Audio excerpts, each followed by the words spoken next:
American Airlines, United, and Delta had each been in business for over 35 years before Southwest Airlines began to fly. Yet Southwest became worth 4 times more than the other 3 combined. Criminals in Dallas face a reinvigorated police department, which is determined to cut crime and help the city promote economic development. Good morning. In 1987, Starbucks operated 11 stores. 20 years later, there were 11,000 Starbucks. With China, the biggest potential market, just beginning to open up. Greatness is found in every sector of society. Is it driven by lasting principles that can be conscientiously applied by anyone willing to put in the effort? Jim Collins began to study enduring great companies while teaching at Stanford Business School. In 1996, he returned to his hometown of Boulder, Colorado, to found his management research laboratory. His search for answers began with a single question. We wanted to know one thing. Can a good company become a great company? And if so, how?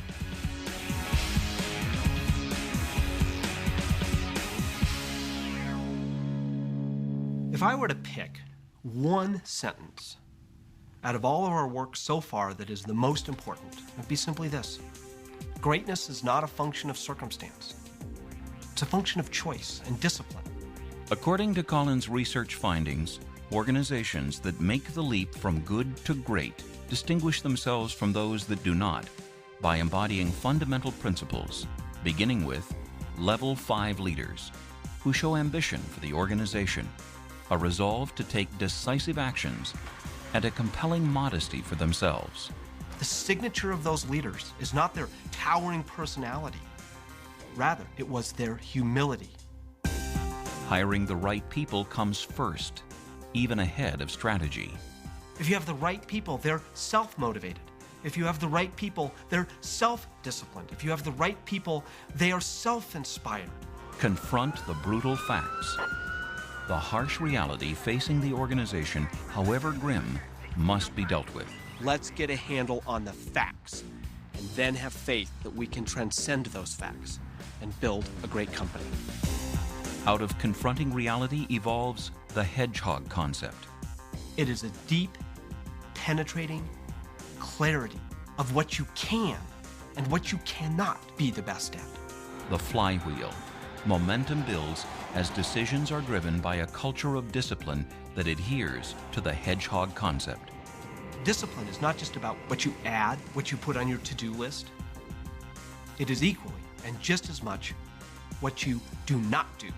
The final stage is building greatness to last. Core values lead the organization to sustained high achievement. Thank you.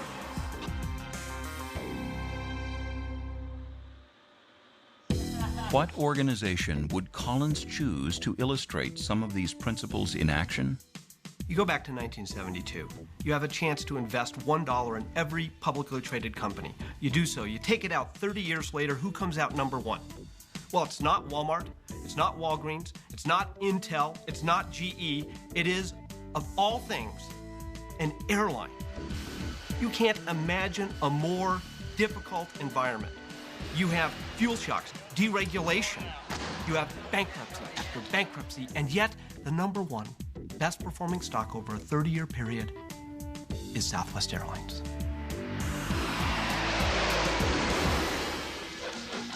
There's a new airline in town with one of the best on-time records in the country.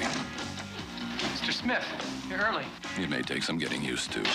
Some people have said that the business of business is business. I've always said that the business of business is people. Recognizing them and honoring them as individuals. Giving them the liberty to be themselves in the workplace.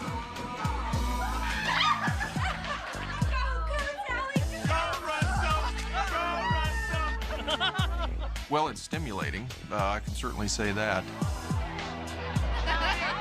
It's not something you write on the blackboard and you follow a policy or program for 6 months and then you forget about it.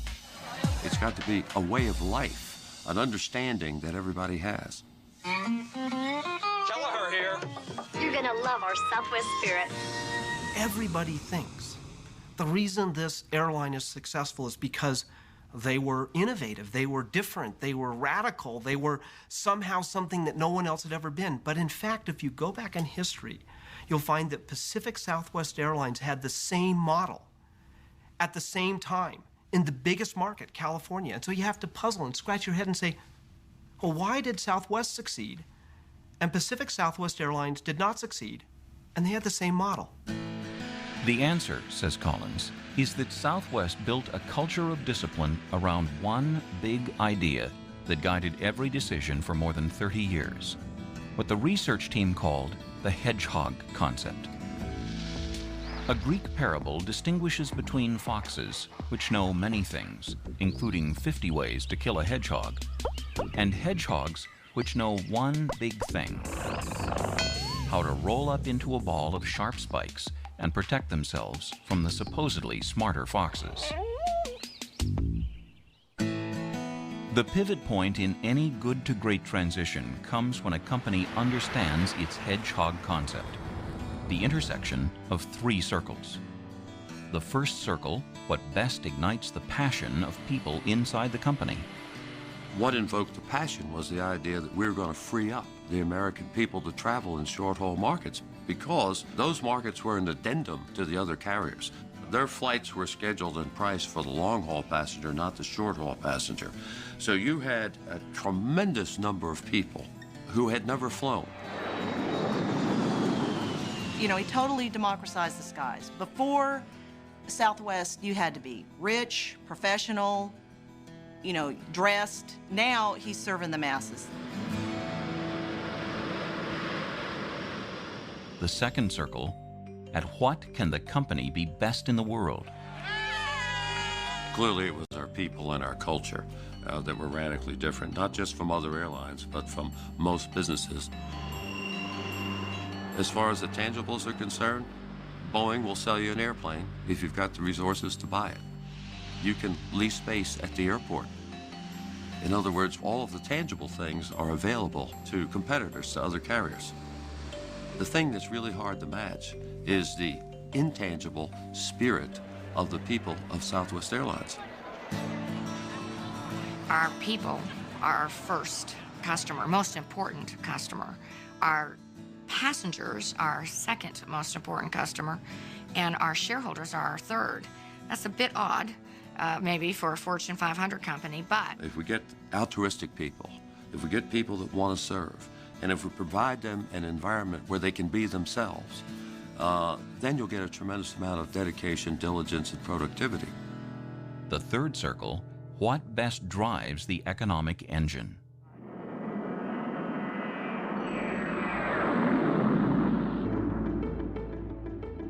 Well, we were going to be the most productive short-haul airline in the world.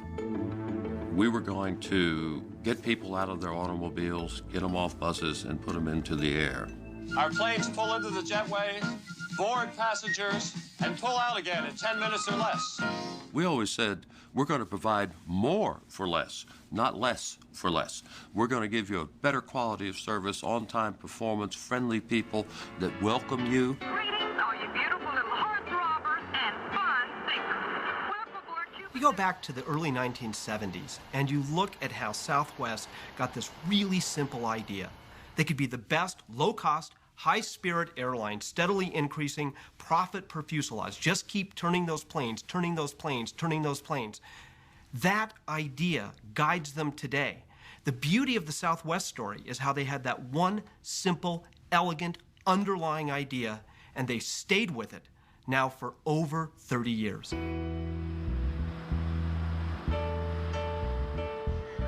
Now the next generation of leaders faces its own challenges. When 2,500 employees assemble to hear about the state of the company, they're given a wake-up call by CEO Gary Kelly. This year alone, our fuel costs will rise $600 million. And if you're wondering if that's a big number, remember that we made $489 million for all of 2005. So that means that unless something else changes, every year our profits will go down, profit sharing will go down, and the stock price will go down. Compounding the rising cost of jet fuel is another serious threat.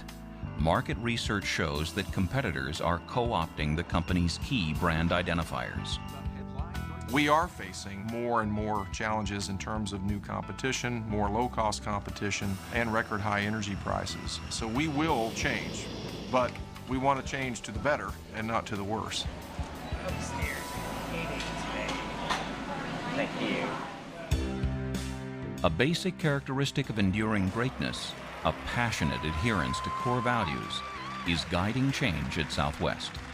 If you have that passion, if you have those core values, that will carry you through any emergency. And that means you have to be able to last in all kinds of new environments and new cultures and new disruptions and things that might hit you. How does that happen? The key is that tension between values which remain constant. We hold these values constant. They are what we stand for.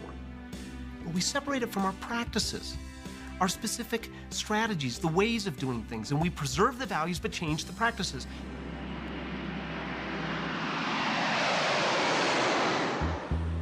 I think after September 11th, when our people responded magnificently, because they're not confined by rules and regulations, they can step up to the occasion. Putting the airline on the ground, as directed by the Department of Transportation, and to bring it back up, they were just simply magnificent. When our first plane took off from Love Field, everybody was singing, and most of us... It was really the moment.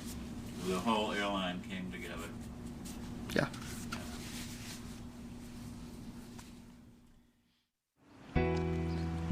The Good to Great project focused on Fortune 500 companies, but Collins and his researchers came to see that the findings would apply far beyond business.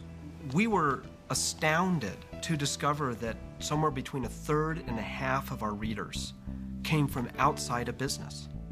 I mean, this is a study where we began with stock returns, Wall Street, and we get people in education and healthcare and policing all over the map. We learned from that data that these are not principles of business. These are principles of greatness.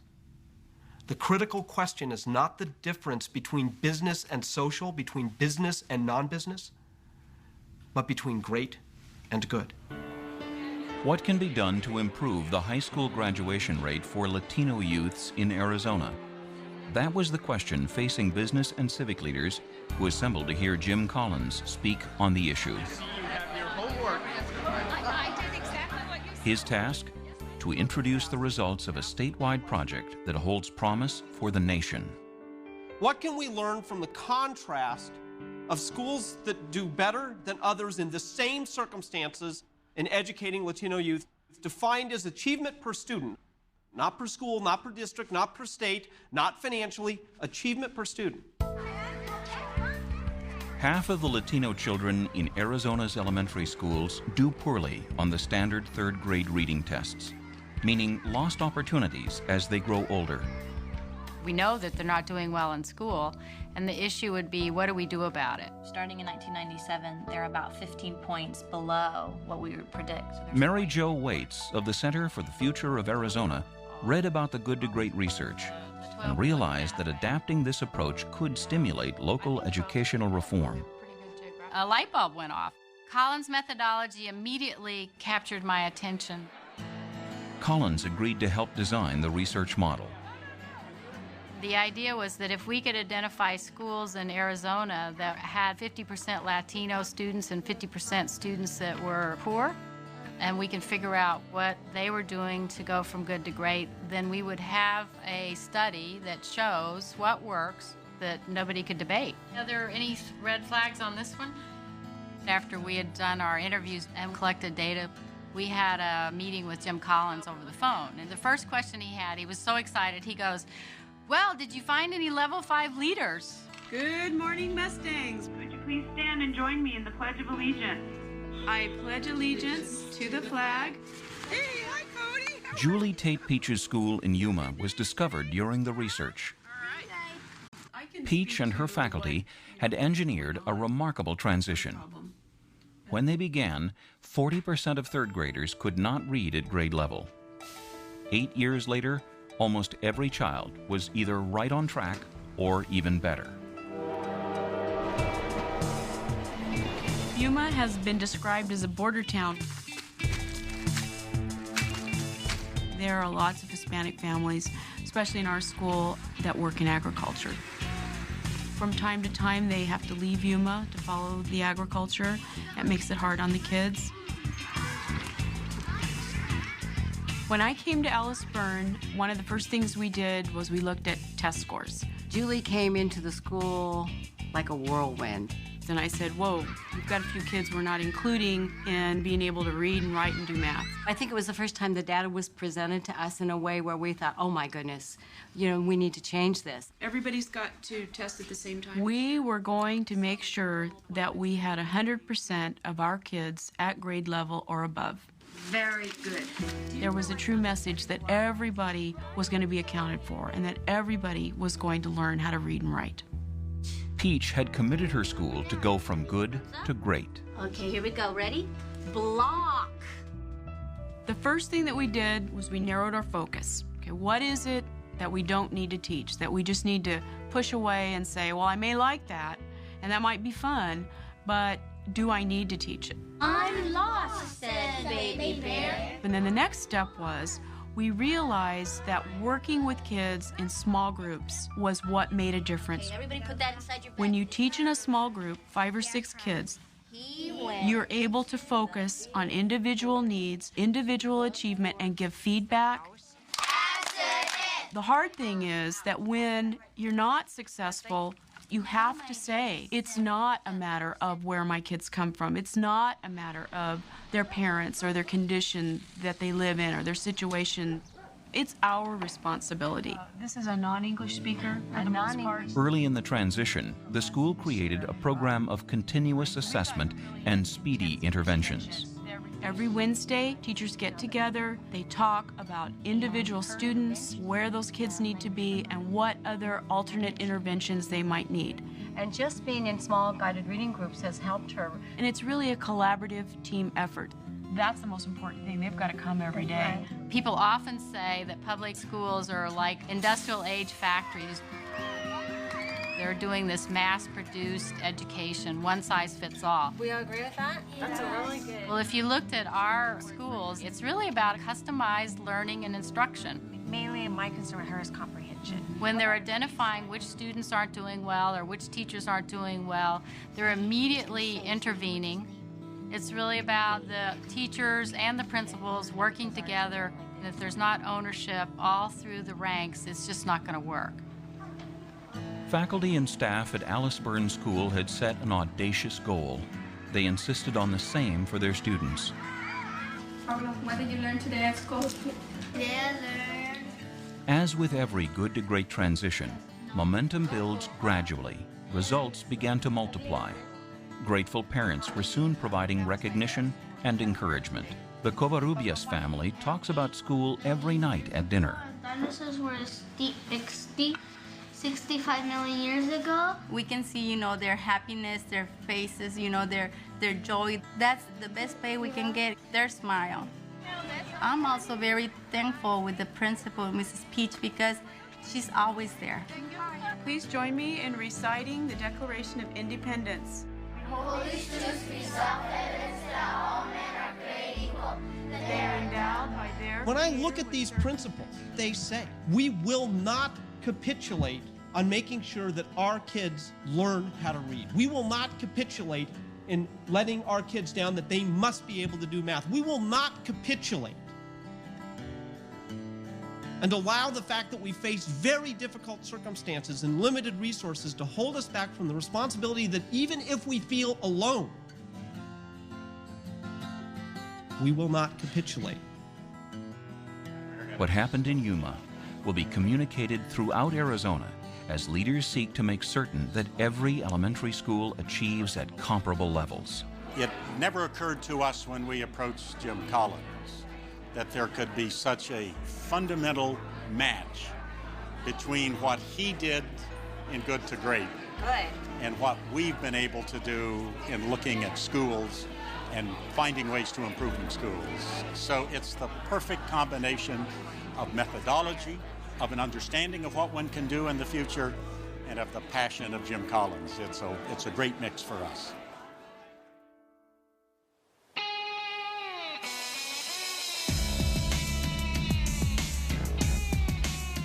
Climbing is, with my research, one of my great passions in life. And they have a link to each other in the sense that a climb is a bit like a big research project. You come at it, it's huge, it's daunting, it may take you a long time to put it together. And you break it into smaller and smaller parts and finally build the whole thing up. You go at a rock climb the exact same way, especially a hard climb. The story of Collins' research began in 1996 as he sat in his backyard reflecting on a challenge he'd been given a few days earlier. I was having dinner in San Francisco with Bill Meehan, who ran the San Francisco office of McKinsey & Company. He leans over his salad, and he said, "Your previous work is extremely interesting, but it has a problem. I found it depressing and useless because the things that made those companies great that you studied before were in place because they had great parents. But what happens if you didn't have great parenting? What happens if you wake up midway through your life and you had a mediocre start? Can you change your own trajectory?" And that challenge is what led to that moment in my backyard where I pulled out a sheet of paper and drew the good to great curve and asked the question, can a good company become a great company? Collins and his team of 21 researchers embarked on a 5-year effort that included what they called death marches of financial analysis. They reviewed 1,435 companies that appeared on the Fortune 500 list between 1965 and 1995, searching for good to great cases. To answer Meehan's challenge, they studied companies that jumped from average performance to sustained market-beating results, and then compared them to a group that failed to transcend mediocrity. There were times when the team thought, we're just going to have nothing but chaos in the end. We have all this information, we had boxes of material, we would debate, we didn't know what it would mean, and there would just be a point of despair. We're going to do 5 years of research and not find anything. But the effort paid off. They discovered 11 companies that averaged cumulative stock returns 6.9 times the general market in the 15 years following their transition points. In what became the most important aspect of their work, the researchers identified same industry comparison companies that failed to make the leap. The central question became, what principles explain why some companies went from good to great, while others, in nearly identical circumstances, did not? Their findings became the basis for the book. You know those genetic twin studies where you find two kids and they were born with the same genetics and the same family, but then separated at birth? And then you find them later in life and you rewind the tape and you learn about nature versus nurture. You take that same idea and apply it to organizations. When the research was released in 2001, the business community responded with admiration. What was unanticipated was the speed with which leaders in other sectors adopted the good to great framework to help solve 21st century problems far removed from what the 11 companies were doing 25 or 30 years ago. When I read Good to Great, I was fascinated because so many of the issues that came out of the book I could think could apply to policing. Overcoming obstacles, discipline, overcoming adversity. There was not a word about policing in the book, but it was all about policing from my perspective.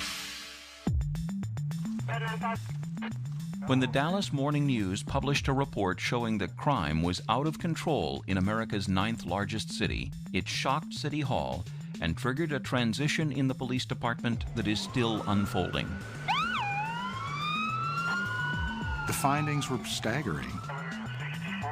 in crime, Dallas was the worst of any city over 1 million in the country. Number two, it also showed that the city was in the middle of the pack as far as what it spent on crime. That indicated they were not using their dollars very efficiently. Prior to publication, the newspaper took the unprecedented step of first presenting its findings to city officials. One assistant city manager took our report and literally threw it right back at us across the table. We gave the city council 3 or 4 opportunities to come talk to us about it. And then we published Sunday in one special section with a lot of promotion on page 1. I think what it meant to the men and women of the department was kind of a confirmation of what many of them believed and felt by shedding light on some of the problems that gave an opportunity for improvement. Within 2 months of the report's release, David Kunkel was hired as the new chief of police.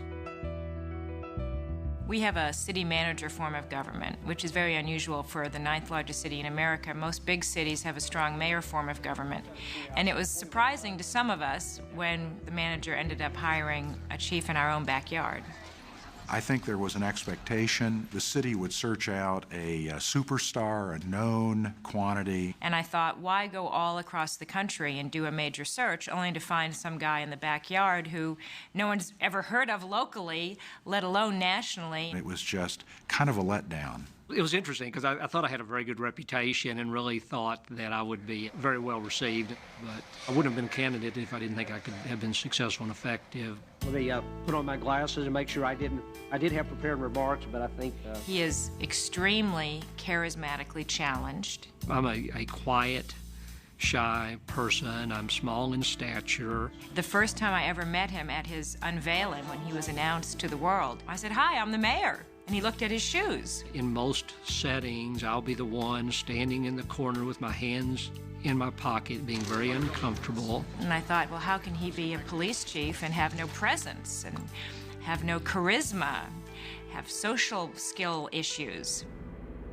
Kunkel will have to overcome officer morale, which is at an all-time low, and tackle a crime rate that just months ago was at an all-time high.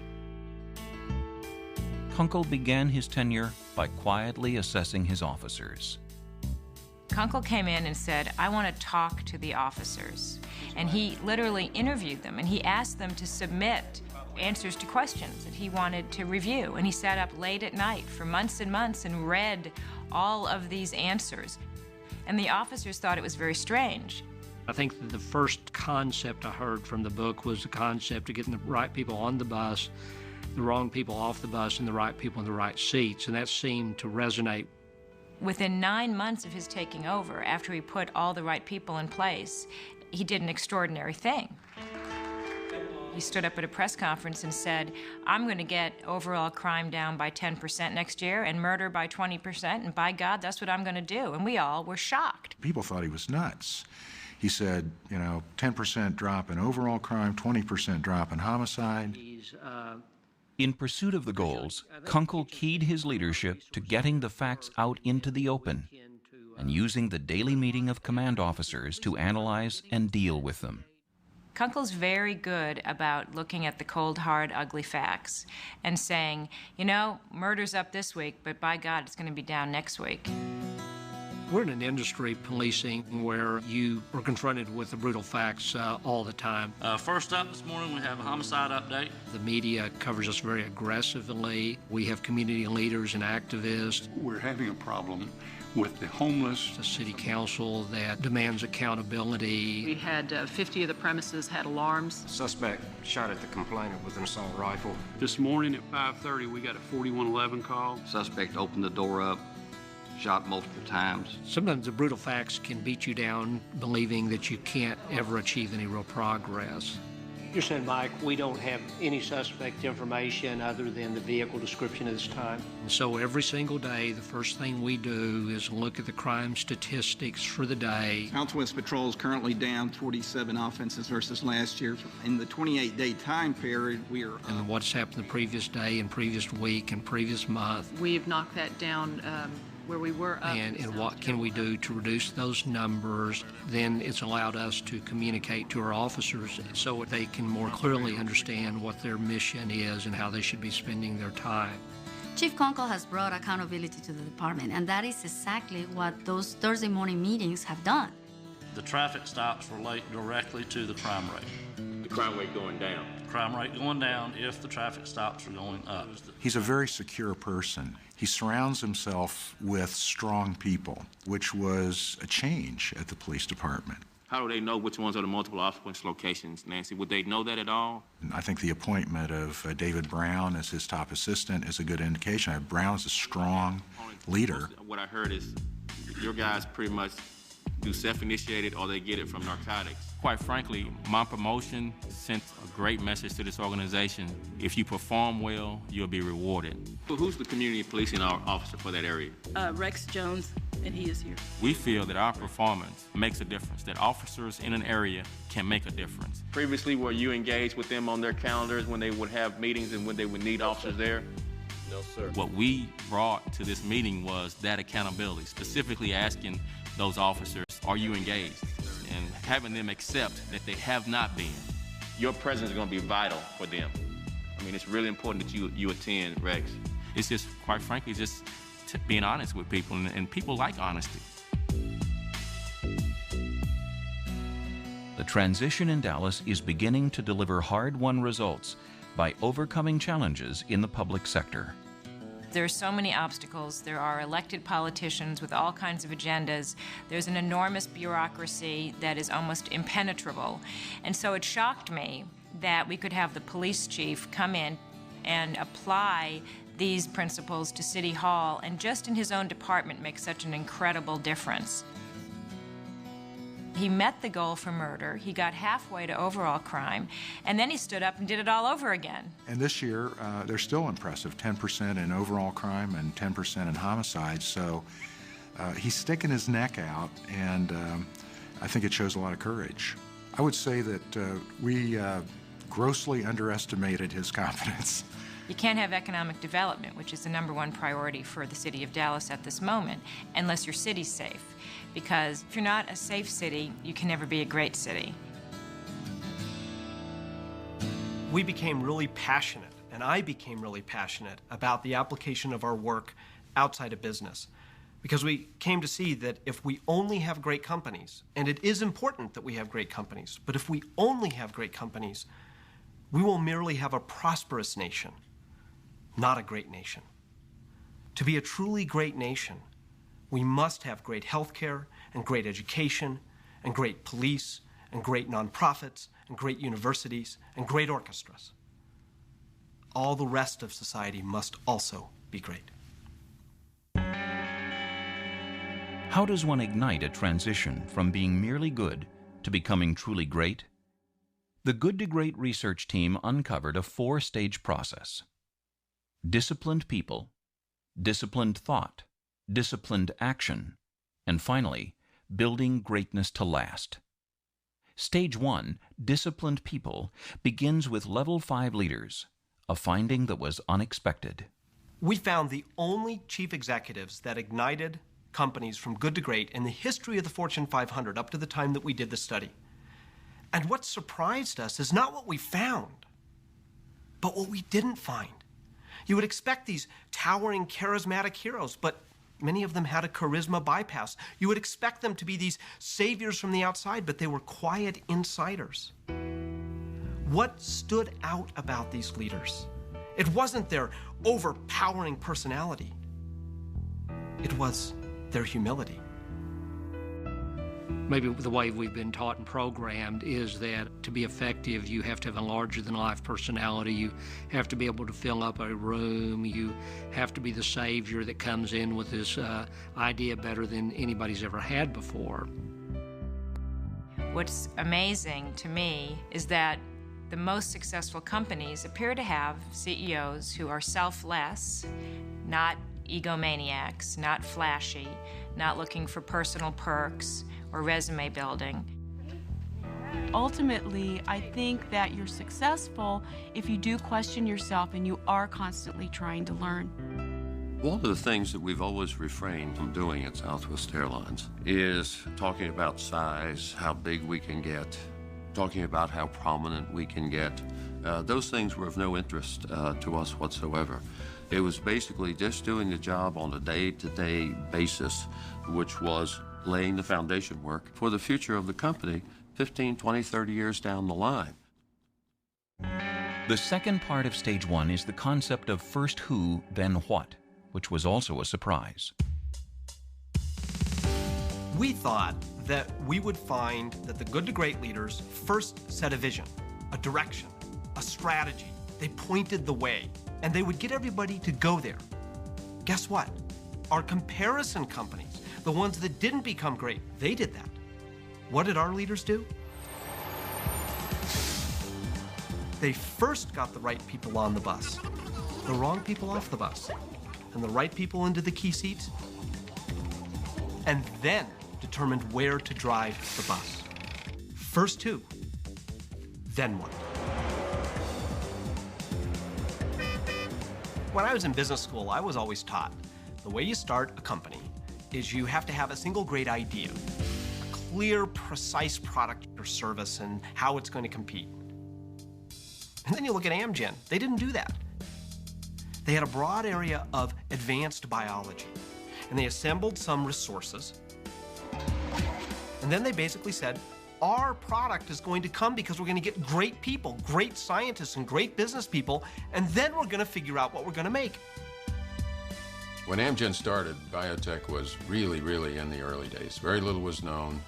There were not a lot of scientific papers you could read. There were not a lot of eminent scientists who knew a lot of answers, so you could ask for those answers. We had to believe that only about the top 5% of PhDs could really do that kind of pioneering work. Non-vertebral, vertebral, along with hip, each being important. So basically the direction of the company would automatically follow the best ideas that these people had, and they were generating ideas because they were motivated. There is no substitute for the best people, period.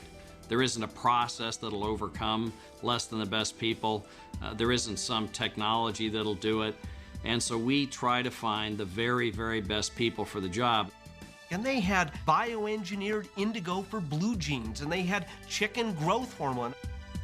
They were trying all kinds of things until they finally settled upon what became the most successful biotech product of its time, EPO. It's a classic, wonderful example of a startup that is first get the right people, then figure out what to make.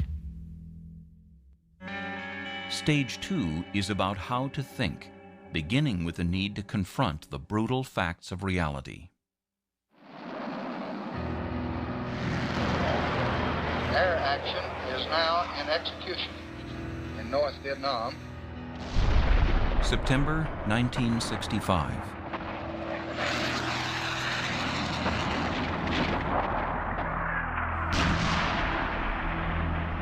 Commander James Stockdale is shot out of the sky over North Vietnam.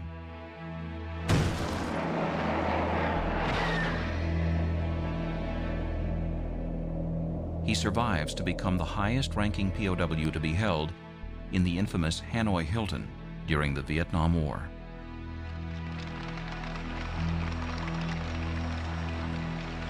Jim Collins first met Admiral Stockdale in 1991 at Stanford University.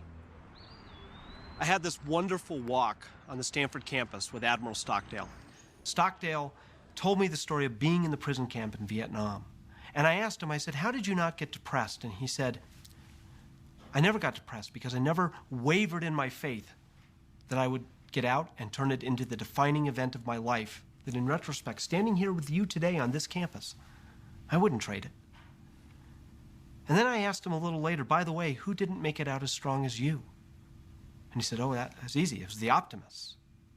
I said, you sounded pretty optimistic back there. He said, oh, no, the optimists.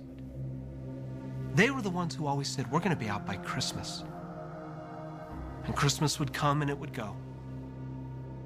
We're going to be out by Easter, and then Easter would come and it would go. And then Thanksgiving, and it would come and go, and then it would be Christmas again. And the optimists, they died of a broken heart. And that's when Admiral Stockdale grabbed me by the shoulders and said, this is what I learned.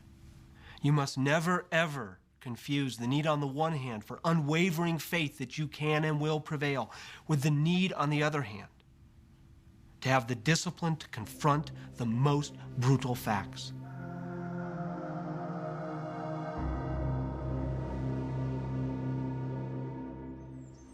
When we were studying the good to great companies as they were wallowing in mediocrity or going through potential bankruptcy or any kind of difficulties that they faced, we found that the executive teams all had this Stockdale paradox. They started with, what are the brutal facts? It's going to take a long time. We're not going to be out of here by Christmas.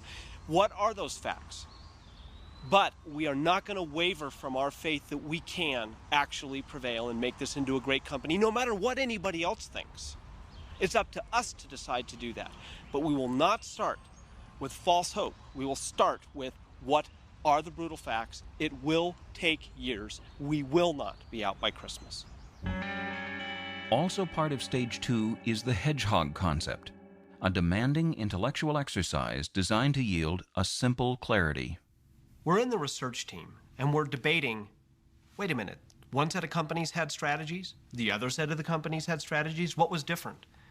And then Lee Wilbanks on the team piped up and she said, what so strikes me is how the comparison companies just remained shrouded in mist and fog. They never seemed to get out of the trees. But the good to greats had this moment of epiphany where they saw the one big thing, the one big simple thing that they could focus on to be great. 1, 2, 3. The hedgehog concept requires a precise understanding of 3 intersecting circles. I love Walgreens. This is a hedgehog's hedgehog. For 30 years, they had the same basic underlying hedgehog idea. The best, most convenient drugstores, steadily increasing profit per customer visit, done with great passion, over and over again. 30 years, one great result. Circle number 1, passion. They love drugstores. Most of the executives have a pharmacy degree. They're passionate about this business. Circle 2, it's the best, most convenient drugstores. That's very important. The insight, the clarity, the precision that it is the best, most convenient drugstores in the world. We had a store in Pasadena, Texas, and we needed to relocate it out of a strip mall. So we had an A location that we wanted to move it to, but the owner didn't want to sell. The store was doing well, but we knew it could do a lot better. So rather than stay in the current strip mall, we moved to what we considered a B location. We built a brand new store. Store sales went up 30%. Store did fantastic. 3 years later, the A location owner decided to retire. The decision had to be made. Do we sacrifice building expenses to move it to that A location?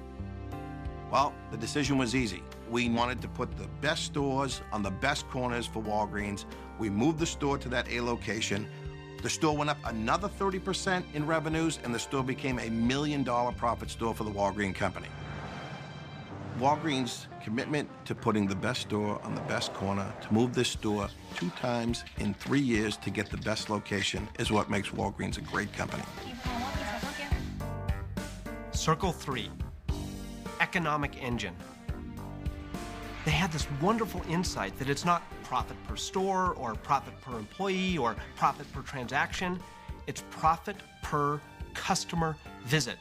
And when you take convenient drugstores, which increases customer visits, multiplied times profit per customer visit, infused with the passion for the whole enterprise, and you turn that over and over again, you go from an average company to one that beats the stock market by 15 times.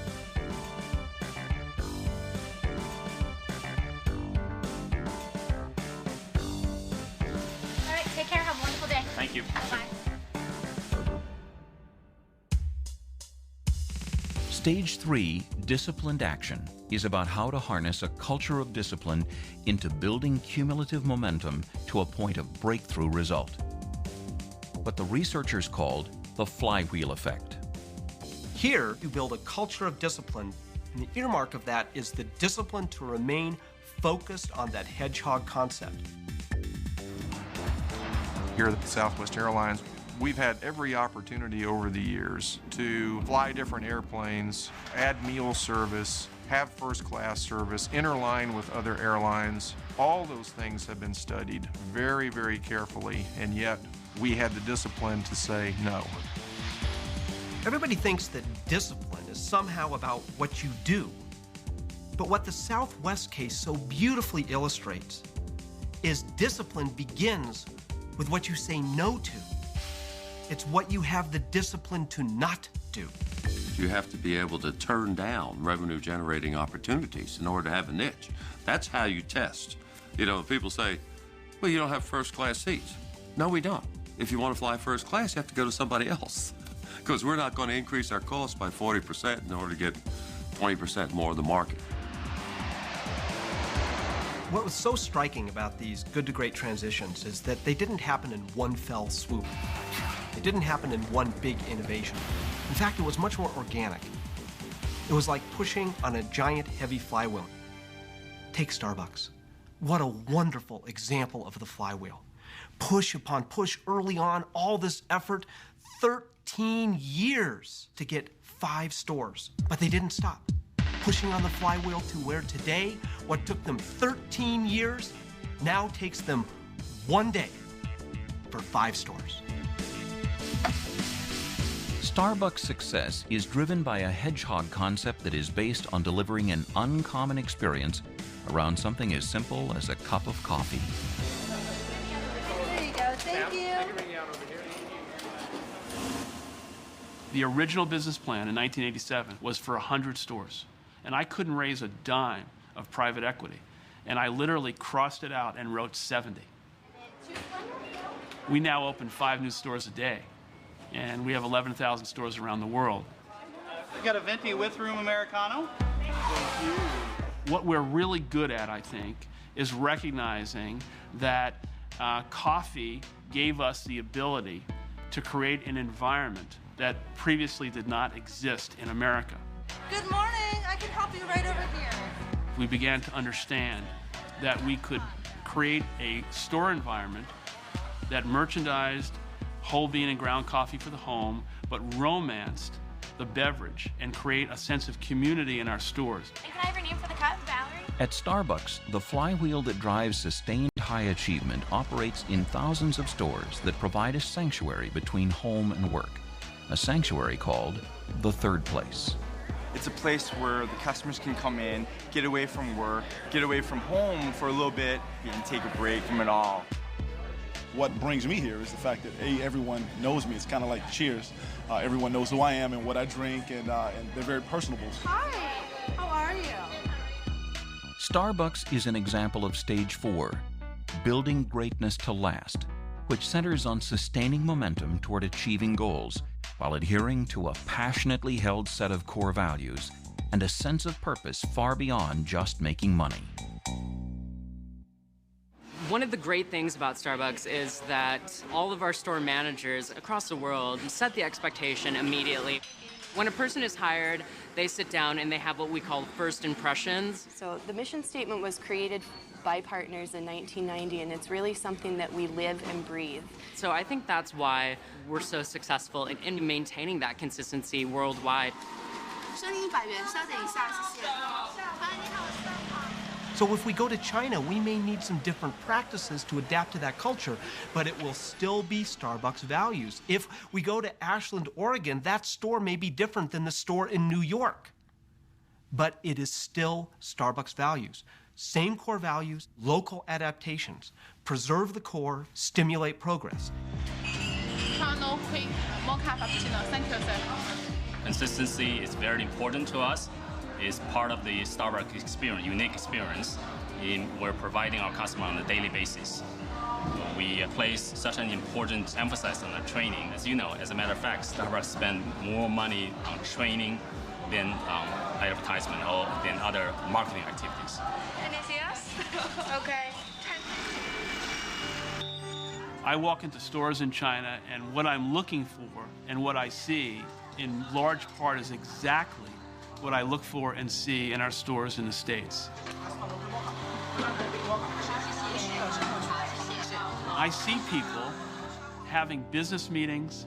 I see mothers with strollers. I see young Chinese enjoying Frappuccino. I'm stunned and surprised myself at the awareness that Chinese people and young Chinese consumers have about the Starbucks brand.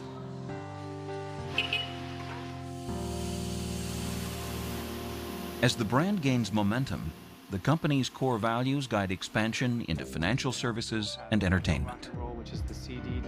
We innovate in a way that's consistent with the business that we're in. Who could have imagined that Starbucks would be in the music business? We're in the financial services business with the Starbucks card, which now is 15% of all transactions. And it's all happened at its core from a coffee company. I got a tall, non-fat chai latte for Seth. To me, Starbucks captures the difference between just great results, great stock returns, great profitability, great momentum, great growth, and going to an iconic, great company. Because behind those numbers is a passionate spirit that's authentic, it's real. I grew up in Brooklyn in a place that's called the Projects, federally subsidized housing, and I saw firsthand the fracturing of the American dream when my family went without health insurance. And so that shaped the fact that I wanted to try, with the help of so many other people, to build the kind of company that, in a sense, my own father did not get a chance to work for. A company that would value people not because of the color of their skin or their education or their gender or their age, but would respect all people and create an environment in which success would be shared. That is tangerine, frappuccino, Yeah. and the other one. You can't build a big company of this scale and magnitude by controlling and managing everything from home base. And more drinks. Bring them in. So, You have to attract and retain great people. You have to identify leaders early on, but you have to give them the tools to succeed, and then you have to embrace the fact that you have to let them go do it. These are too good to get back. All right. Yeah, no, you can do it. I'll drink one of them. Thank you for all you've done. Thank you. I mean that very sincerely. So proud of what Starbucks has become in China. Thank you. Good service. Someone came to our lab once and made the observation that what stands out about our work is that it's well-founded, research-based, well-founded hope. And here you have all these companies that there are all kinds of reasons why they shouldn't have gone to great. I mean, they were in the steel business, or they were in the drugstore business, or in the airline business. And then you have people like Julie Tate Peach in Yuma, Arizona, where you'd say, well, it can't be done with Latino kids, and she does it. Over and over again in our work, what it shows is you are not imprisoned by your circumstances. You are freed by your choices. Greatness is not a function of circumstance. It's a function of conscious choice and discipline. I get asked the question all the time, how do you become a level 5? And I think the answer begins with you have to find something, engage in something you are so passionate about that you're willing to endure the pain of being level 5. People may not believe in you. You may not be supported. It may be a position of great criticism. But if you begin with that passion, I'm passionate about these kids. I'm passionate about our people. I'm passionate about our values. I'm passionate about what we're trying to do. I really care about this. That's where level 5 begins. If you start there, you can endure. Funding for Good to Great has been provided by grants from